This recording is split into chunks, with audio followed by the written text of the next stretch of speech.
एक बार की बात है, एक किसान हीरा अंधेरी रात में अपने घर की ओर चला जा रहा था। वह कुछ मंद बुद्धि का था।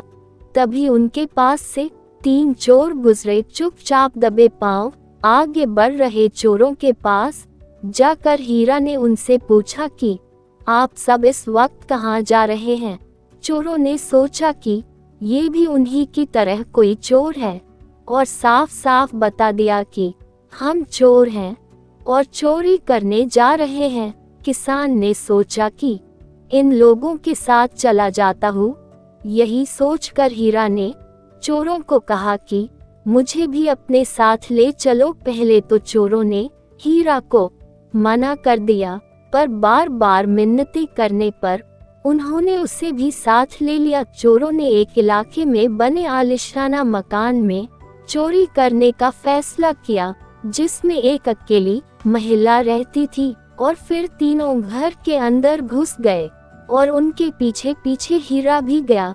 चोरों ने उन्हें हिदायत दी कि जैसा हम कहे वैसा ही करना और हमेशा छुपे रहना। घर के अंदर आते ही तीनों चोर पैसों, गहनों और अन्य कीमती चीजों की खोज में लग गए। हीरा ने सोचा कि चलो मैं भी घर में कुछ कीमती सामान ढूंढता हूँ और चोरों का हाथ बताता हूँ। खोज करते करते हीरा घर के रसोई घर पर जा पहुँचा। वहाँ से खाना पकने की खुशबू आ रही थी। हीरा दिन भर शहर में रहने की वजह से बहुत भूखा था। चोरों के साथ आने का ख्याल अब उसके दिमाग से पूरी तरह से जा चुका था। अब उसे किसी भी कीमत पर वह भोजन खाना था। हीरा चूल्हे के पास पहुंचा तो देखा कि वहीं पास ही में एक महिला सो रही थी, जो शायद खाना पकाते पकाते सो गई थी। हीरा ने भोजन निकाल कर खाने लगा।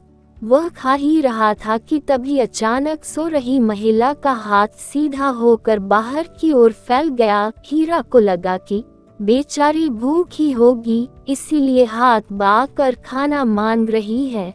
इसी नेक सोच के साथ उसने खाना महिला के हाथ में रख दिया। गरम खाने के तपन से सो रही महिला तिलमिला उठी और चोर चोर चिल्लाने लगी। चिल्लम चिल्ली होने पर आस पड़ोस के लोग जमा हो गए। हीरा और चोर बाहर नहीं भाग सके थे, सो घर में ही इधर उधर छुप गए। जल्द ही एक चोर पकड़ा गया।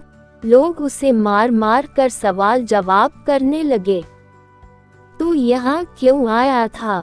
उसने जवाब दिया, ऊपर वाला जाने। दोबारा पूछने पर तूने क्या क्या चुराया? ऊपर वाला जाने।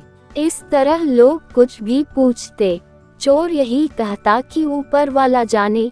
लोगों ने सोचा कि चलो जाने दो, भले ही चोर है लेकिन हर बात में भगवान को तो याद करता है।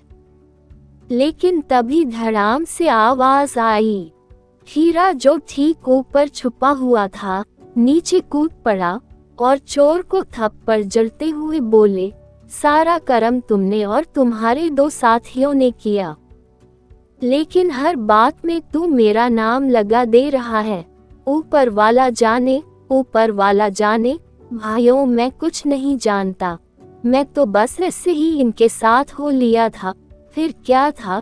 लोगों ने बाकी दोनों चोरों को भी ढूंढ निकाला और उनकी धुनाई करने लगे और मौके का फायदा उठाते हुए हीरा वहां से निकल गया।